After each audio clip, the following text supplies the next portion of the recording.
약 20년 전 21살이던 저는 시댁에서 신혼살림을 차리게 되었습니다. 처음 가본 시댁은 깡촌에서 온 제가 납작 주눅이 들 만큼 화려한 집이었어요. 그런데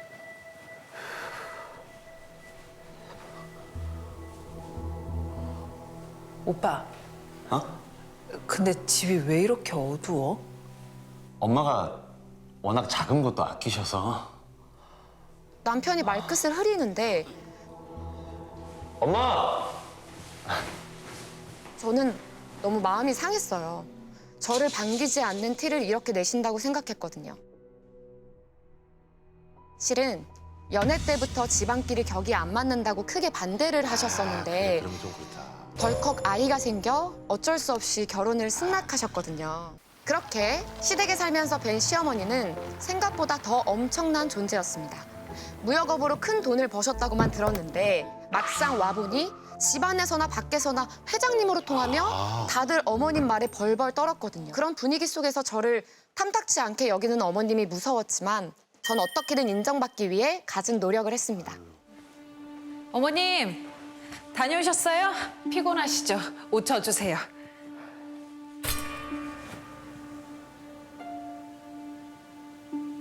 불이란 불은 다 켜놓고 있고 시집 잘 와서 좋은 집 살아보니까 전기세 같은 건 이제 웃음니? 하지만 어머님은 퇴근하시면 눈길 한번 제대로 주시지 않고 제가 하는 건 다 트심만 잡으셨죠. 그러던 어느 날 자다가 새벽에 목이 말라서 깼는데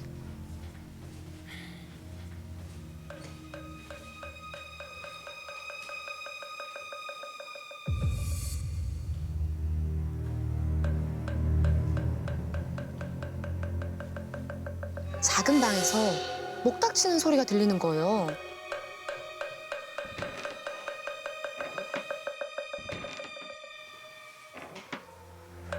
가보니까 비나이다 비나이다 비나이다 비나요 간세 무살 비나이다 비나이다 목탁 소리 뒤로 희미하게 어머님 목소리가 들리는 거예요. 그때 문틈 새로 저를 노려보고 있는 어머니와 눈이 딱 마주쳤어요. 어머니, 아직 안 주무셨어요? 저는 목이 말라서 잠깐. 그런데 제 말이 끝나기도 전에 어머님은 매몰차게 방문을 쾅 닫으셨어요. 그날 이후로 저는 다른 생각을 할 여유조차 없었습니다. 정말 혹독한 시집살이가 시작됐거든요. 매일 새벽 시장에 가서 과일을 사다가 제수용 과일처럼 위아래를 손질해 놓아야 했고 게다가 어머님, 왜 이러세요? 제가 입는 속옷 색깔과 모양까지 검사하신 거죠. 거예요? 뭔 소리야? 그뿐만이 아니었습니다. 잠자리는 돌아오는 일요일에 옷이 끝 무렵에 하면 딱 맞겠네. 늦어도 1시까진 들어가야 애비 기운 빠지는 일이 없어. 이렇게 남편과 잠자리를 갖는 날짜와 시간까지 정해주셨어요. 뭐야 이거? 지금 생각하면 정말 말도 안 되는 일이지만 말도 안 되는 게 진짜. 어머님 눈밖에 나지 않으려 애쓰던 시절이었기에 전 거역할 수가 없었습니다. 황 씨 집안 며느리로서의 제 시간표는 점점 더 저를 옥죄듯 짜여갔어요. 예, 세아가. 네, 네, 어머니. 어머니 부르셨어요?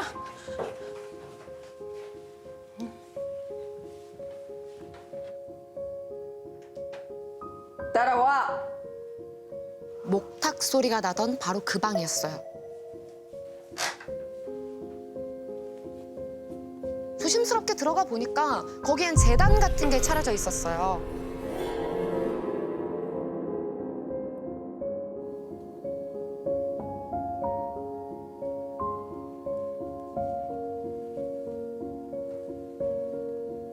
앞으로 이 방초는 네가 맡아라.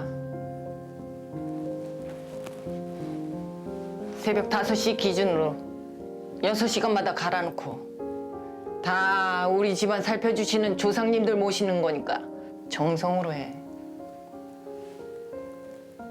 제가 앞으로 여길 관리해야 한다는 게 좀 찜찜하긴 했지만 어머니께 인정받는 일이라 생각하며 온 정성을 다했습니다.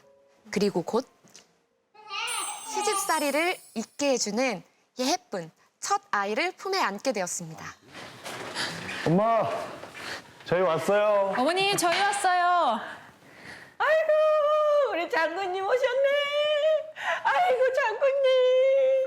장군님. 그런데 장군님, 아이고. 기분이 좀 그렇더라고요. 저희 아이는 딸이었거든요. 멀쩡한 여자애한테 장군님이라니. 남들이 그러면 이거 노발대발할 일인데. 아들이 아니라서 일부러 들으시라고 이러시나 싶었는데요. 도통 어머니 속내를 알 수가 없었습니다. 네, 이상하네. 그런데 언제부턴가 어머님이 좀 이상하게 변하셨어요. 한 번은 어머니, 차 드세요. 향이 좋대요. 넌 뭐가 그렇게 좋아서 웃음이 나오냐? 네? 내 돈 빨아먹고 사니까 아주 행복해 죽겠지? 이 기생충 같은 년!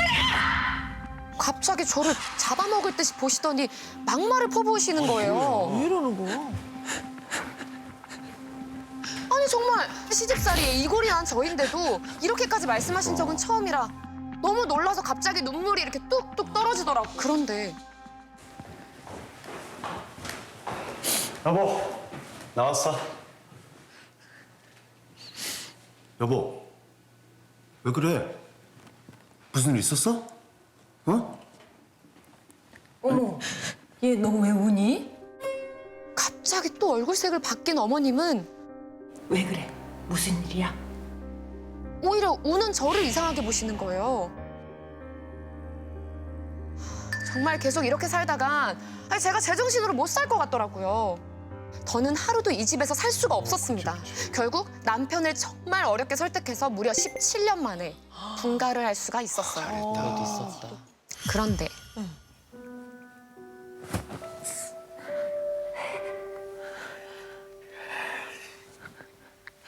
여보, 나 붙잡고 좀 움직여봐. 어? 그래도 움직여봐야지. 다시 해보자.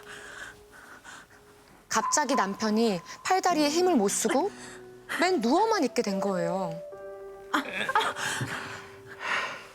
병원에서 검사랑 다 해봤지만 이유를 알 수 없다고 하니까 정말 미칠 노릇이었죠. 그러다 하루는 간병의 집안일에 지쳐서 깜빡 거실에서 잠이 들었는데 남편의 끙끙 앓는 소리에 놀라서 안방문을 열었습니다. 그런데 잠든 남편 위에 웬 여자가 올라타 있는 거예요. 전 너무 놀라서 몸이 굳어 있는데 보니까 그 미친 여자가 남편 손끝을 물고 손톱을 다 뽑아내고 있는 거.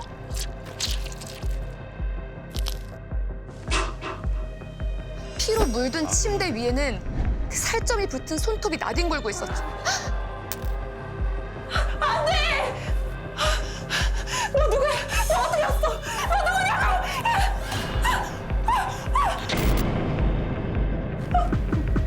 얼굴이 드러난 그 여잔 저희 시어머니였어요.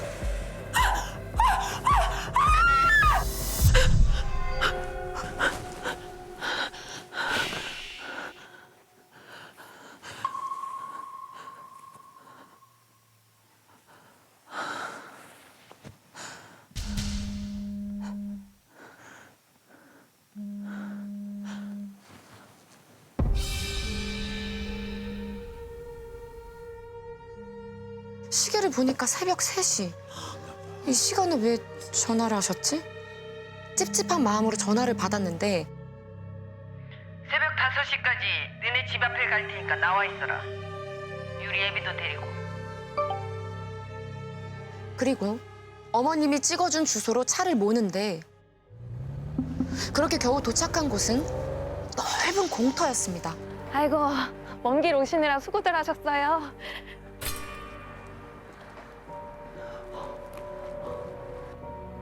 아니 이 구판 네가 예약한 거야? 나 못해줘. 돌아가! 신령인데 화내시기 전에 빨리 그냥 가라고! 아들이 많이 아파.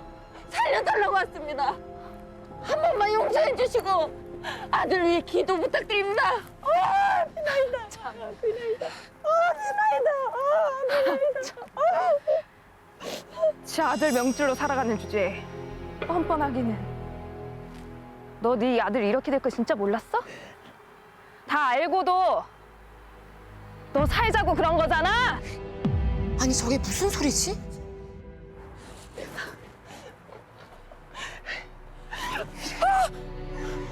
네 남편 살리려면 당장 빌어!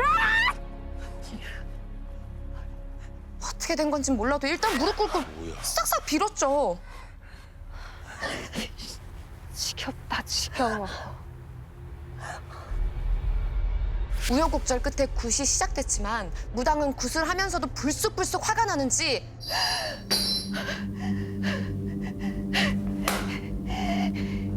여기가 어디라고 말해드려!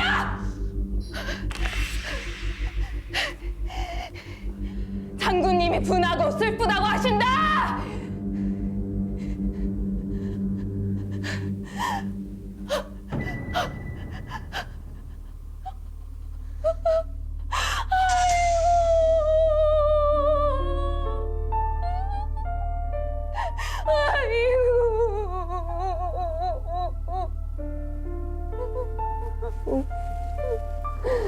서럽다. 서러워.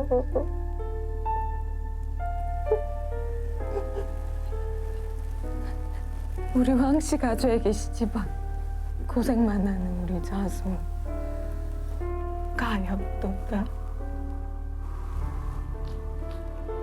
근데 아가 앞으로 더 힘든 일이 많단다 하신다.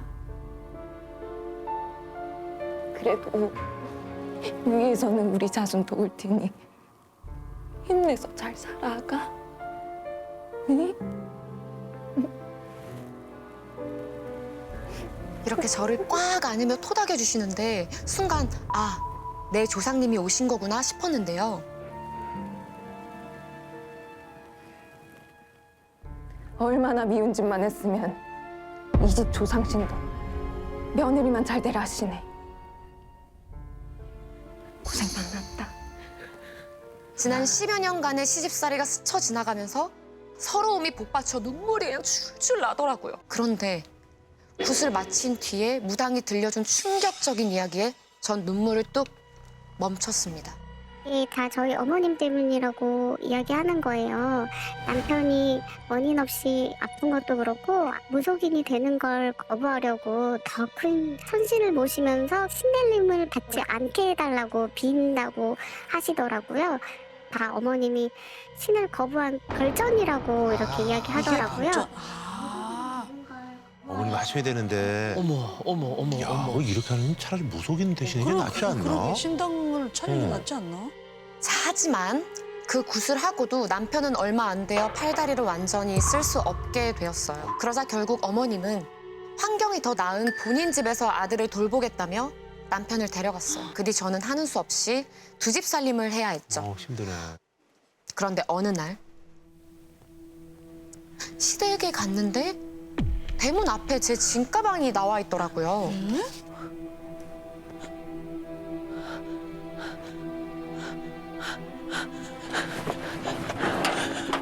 어머니! 어머니! 여보! 여보!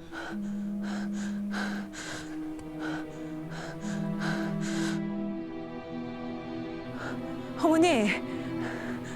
애비는 내가 반호 요양병원에 자리 났다고 해서 글이 보냈다. 이게 다 돈이 있으니까 가능하지. 네가 무슨 수로 애비를 돌보니? 밥 말아먹은 년이. 내가 뭘 잘못했다고 이제는 다 내 탓이라고 하시나. 그 긴 세월 동안 죽으라면 죽는 신용까지 하고 살았는데 결국엔 이런 욕을 먹고 쫓겨나는 건가 싶었습니다. 그렇게 넋이 나간 채로 집에 왔는데 등기가 하나 와 있더라고요. 그건 이혼설이었습니다. 이 순간 피가 거꾸로 솟는 것 같았죠. 어머님이 어떻게 저한테 이러실 수가 있으세요? 제가 그동안 어떻게 살았는데요? 처음부터 인연을 드리는 게 아니었는데 네가 없어져야 돼. 네가 죽어야 진짜 끝나. 그래야 날 용서해 주신다고 하시거든. 기가 찼습니다. 아니 이제는 신이 나를 죽이라고 했나 싶어서요. 그런데 순간 소름이 쫙 끼치더라고요. 문득 남편 간병 때문에 시댁에서 머물 때 우연히 봤던 메모 하나가 생각났거든요. 어머님 방에서 우연히 메모를 보게 됐는데 그 메모에 제 연락처랑 이름이 적혀 있고 밑에까지 자세히 읽어보니까 혼인소가 적혀 있는데 거기 의뢰 금액, 제가 운전하는 차종, 제 차량 번호, 친정집 주소 이런 게 좀 적혀 있더라고요. 그리고 저한테는 내가 너 지도새도 모르게 죽여버릴 거라고 하시더니 살벌하게 이렇게 저를 쳐다보시면서 왜 내가 못 죽일 것 같아? 내가 못할 것 같아? 돈만 있으면 다 돼. 그러셨었어요. 그 말을 듣고 친정 엄마한테 전화를 걸어서 내가 만약에 어느 날 갑자기 죽게 되면 우리 시어머니가 그런 건 줄 알고 그냥 화장하고 조용히 묻어달라고 엄마한테 이야기를 드렸거든요. 이 일로 조금 더 조심스럽고 밖에 돌아다니는 것도 좀 조심스럽게 되고 그러더라고요. 이렇게 자신한테 내린 벌전을 제 죽음으로써만 끝낼 수 있다고 믿는 시어머니 때문에 저는 하루하루 두려움 속에 살고 있습니다. 제가 어느 날 갑자기 죽으면 이 방송이 죽음의 이유를 증명해 줄 수 있지 않을까요? 네가 죽어야 진짜 끝나. 1999년 군대 내 가혹행위가 만연했던 시절이었습니다. 했었죠. 제 군생활 역시 지옥 그 자체였는데요. 전 밤만 되면 연필을 깎아야 했습니다.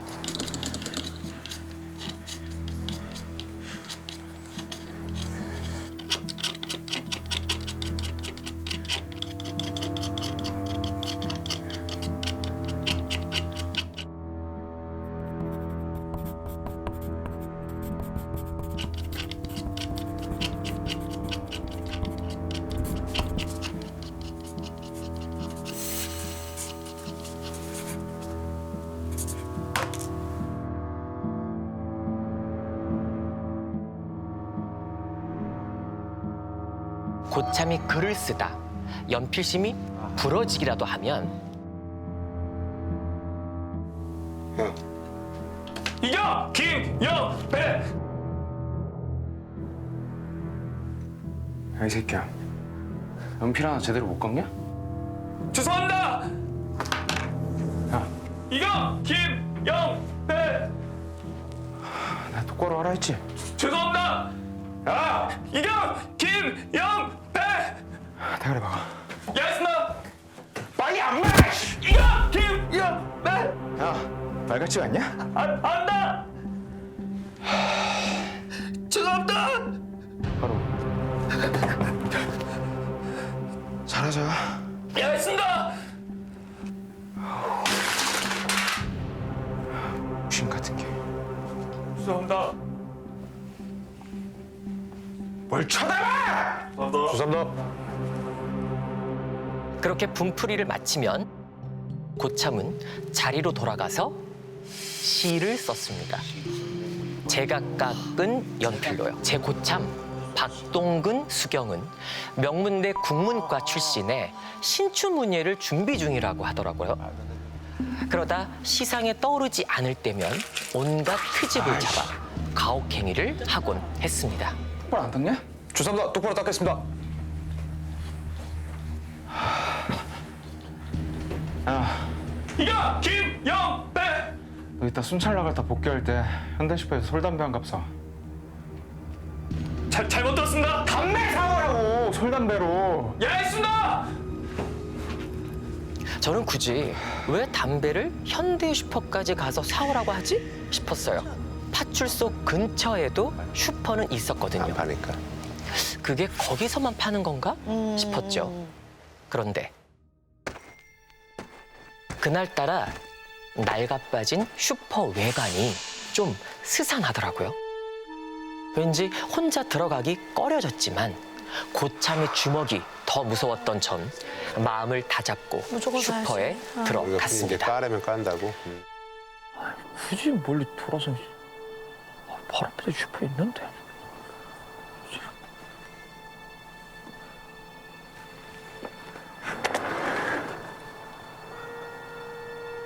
계십니까?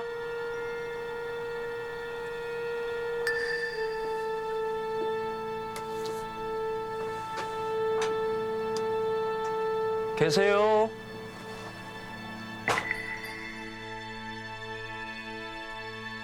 계세요? 그러자 슈퍼 안에 있는 쪽방 문이 빼꼼 열렸습니다. 그런데 슈퍼 아줌마의 모습은 마치 가부키 화장을 연상하게 하는 새하얀 얼굴에 눈두덩이에 시커멓게 칠한 아이라인까지 인상이 너무 강렬해서 순간 머리털이 쭈뼛 서더라고요. 담배 사러 왔는데요. 혹시 솔담배 있어요?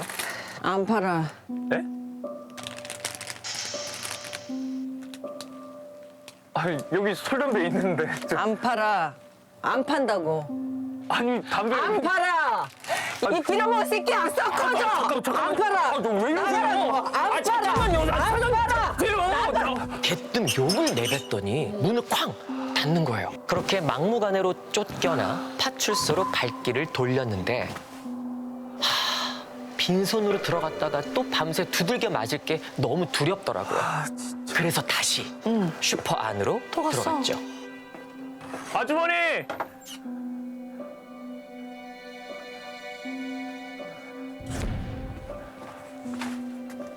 자, 아주머니! 아주머니! 그러지 마시고 담배 한 개만. 아주머니 뒤로 보이는 방 풍경에 전 말문이 막히고 말았습니다. 방 안을 가득 채운 화려한 그림과 재단. 슈퍼 곁방이 무당집이더라고요. 당황하던 그때 이 육실할 놈이 여기가 어딘 줄 알고 살맞아 죽고 싶어? 싹 꺼져! 서슬퍼렇게 노려보는 눈빛에 전 말 한마디 못 꺼내고 그대로 쫓겨나왔습니다. 야, 이 꼴통 새끼야! 담배 한 갑 사오는 게 그렇게 어려워? 빈손으로 생활실로 복귀하자마자 역시나 고참의 손이 날아들었습니다. 그게 주인이 막무가내로 안 판다고 쫓아내서 죄송합니다. 대한민국 군인이 그 무당년 하나 어쩌지 못하고 그냥 쫓겨나? 그냥 죽어, 이 새끼야! 무당? 이미 그 슈퍼 주인에 대해서 알고 있었더라고요.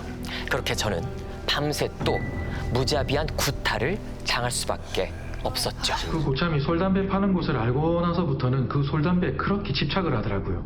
당시에 글을 쓰고 있었는데 글이 떠오르지 않을 때마다 예전에 아버지가 피던 그 솔담배의 향을 맡으면 정말 글을 잘 쓸 수 있을 거다라고 입버릇처럼 얘기를 하더라고요.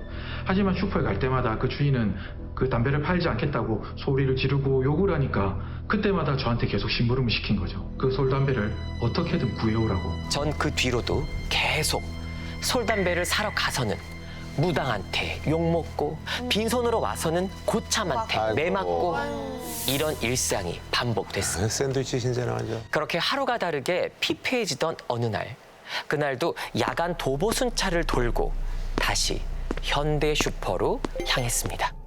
오늘은 어떻게든 사가고 만다 다짐을 하면서요. 그런데 슈퍼 안에 불이 꺼져 있더라고요. 자, 아주머니!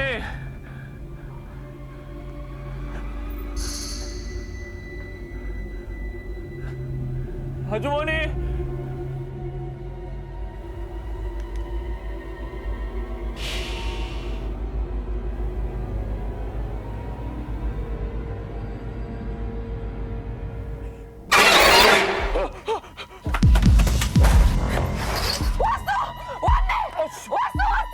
잠깐만요. 아, 왜 이러세요? 무당은 광기 어린 얼굴로 저를 잡아 끌었습니다. 내가 줄 게 있어서 그래. 이거 좋아해? 이것도 맛있겠다. 이것도 가지고. 무당은 정신 나간 사람처럼 오징어며 초코파이, 음료수 같은 먹을 것들을 마구마구 담기 시작했습니다. 이것도 가지고. 이거를 왜? 저 돈 없어요.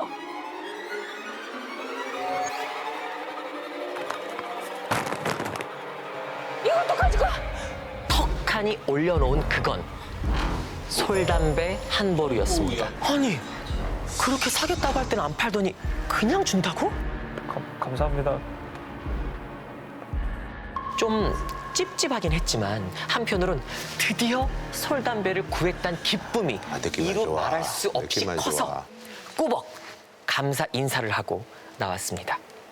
그리고 저는 파출소에 복귀하자마자 고참을 찾아 의기양양하게 솔담배를 건넸어요. 그렇지 함부로잖아. 아이 새끼. 이거 진작에 이렇게 할 것이지. 오늘 좀 마음에 든다.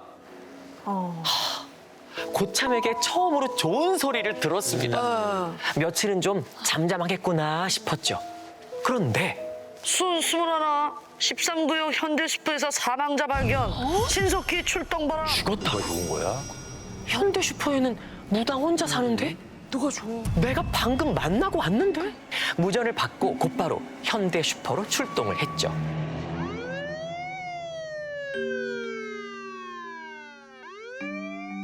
무당은 약을 먹고 극단적인 선택을 한 것 같았어요. 전 혼란스러운 마음을 다잡고 현장 입구를 지키고 있는데 어이가 없는 상황을 목격했습니다. 고참이 슈퍼 안에서 진열된 초코파이를 뜯어 먹더니 여기저기 기웃대며 물건과 담배들을 슬쩍 주머니에 넣더라고요.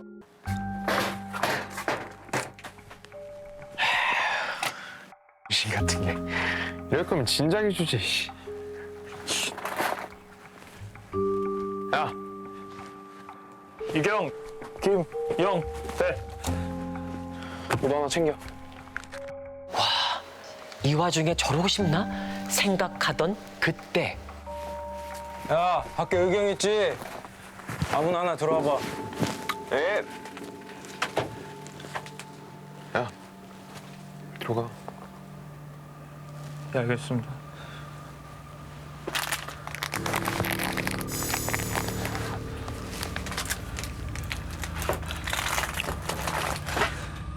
사건 현장에서 트라우마를 겪을 수 있는 일들은 좀 많이 배제가 된 편인데 그날따라 이상하게 반장님들이 저희 의경들한테 시신 사진을 좀 찍으라고 좀 부탁을 하더라고요. 그래서 줌 기능이 있는 필름 카메라로 보통 시신 좀 멀리 떨어져서 사진을 찍는데 갑자기 작동을 안 하는 거예요, 그 필름 카메라가. 그래서 어쩔 수 없이 저희가 예비로 들고 다니는 카메라로 시신 가까이에서 사진을 찍을 수밖에 없었습니다. 너무 섬뜩하다.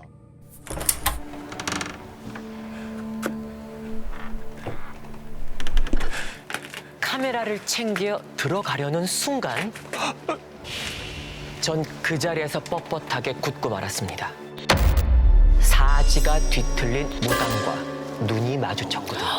숨을 거두기 직전까지 발악을 한 듯이 재단 위에 있어야 할 물건들과 빈 농약병이 쪽방 바닥에 놔뒹굴고 있었습니다.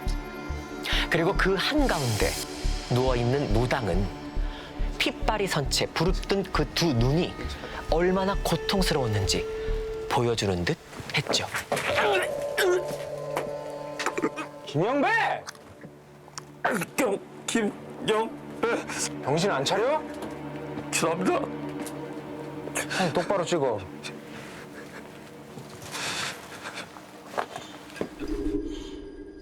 저는 덜덜 떨리는 두 손에 힘을 주고 카메라에 눈을 댄 채 점점 가까이 다가갔습니다. 그렇게 초점을 잡고 셔터를 누르려던 순간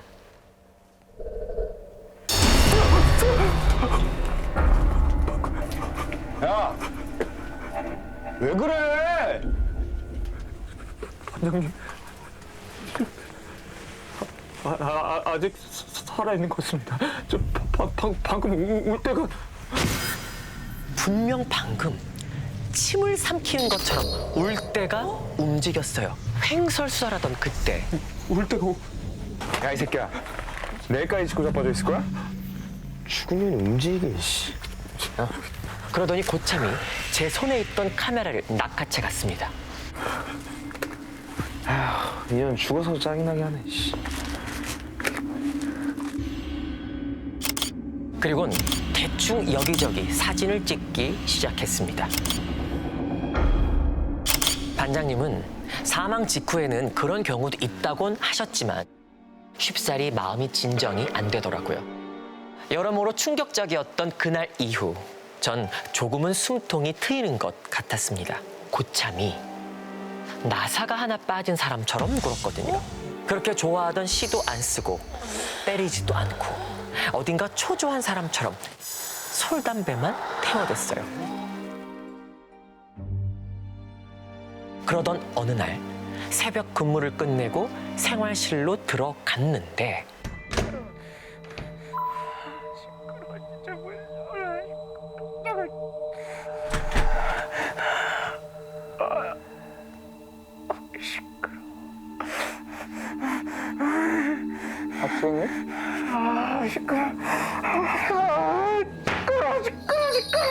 다들 자고 있는데 고참 혼자 구석에 쭈그리고 앉아서 시끄럽다면서 계속 중얼거리고 있더라고요.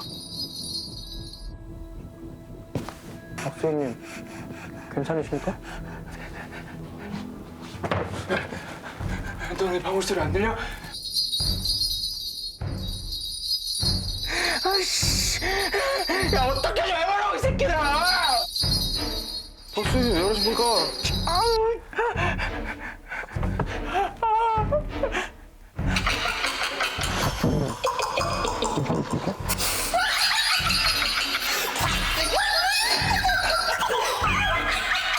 그러더니 고참이 한쪽 팔을 찝혀들었습니다. 그건 제가 밤낮 없이 깎아놨던 그 뾰족한 연필이었어요. 박수현님. 박수현님?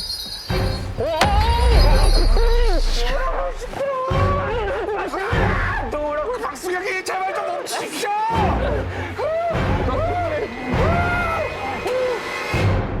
고참이 갑자기 왜 이렇게까지 변했는지, 왜 이런 행동을 하는지 도저히 알 수가 없었습니다. 그렇게 또 한동안은 넉나간 사람처럼 맹하더라고요. 며칠 뒤, 그날은 야간 소내 근무를 하다 소변이 마려워서 잠시 화장실을 갔는데 파출소가 아주 부산스러웠어요. 순찰을 나간 고참이 복귀할 시간이 한참 지나도록 돌아오지 않고 있다는 거예요. 아, 이 새끼 이거 진짜 요즘 저 맛이 살짝 간 것 같더니 이거 타령한 거 아니야? 야, 니들 빨리 가서 당장 찾아봐. 고참을 찾으러 나가려던 그 순간 17구역 야산 산책로에서 사망자 발견. 경찰복 착용하고 있다고 합니다. 신속히 출동 바람. 무전 한 통에 찬물을 끼 얹은 듯 조용해졌습니다. 서둘러 출동한 저희는 등산로 초입에서 한 시신을 발견했습니다. 목을 맨 고참의 시신을요. 시신 밑에는 그토록 집착하던 빈 솔담배 갑이 떨어져 있었습니다. 마치 솔담배 한 갑을 다 피고 생을 마감한 것처럼 보이더군요. 그렇게 고참이 떠난 며칠 뒤 반장님 지시로 사진관에서 현대 슈퍼 무당 사망 현장 사진을 찾아왔는데요.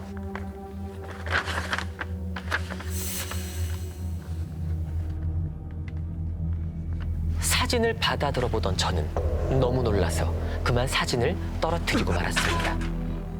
고참이 찍은 그 사진들 속에는 이게 뭐야? 카메라를 따라 무당의 눈이 이리저리 움직인 모습으로 찍혀 있었거든요.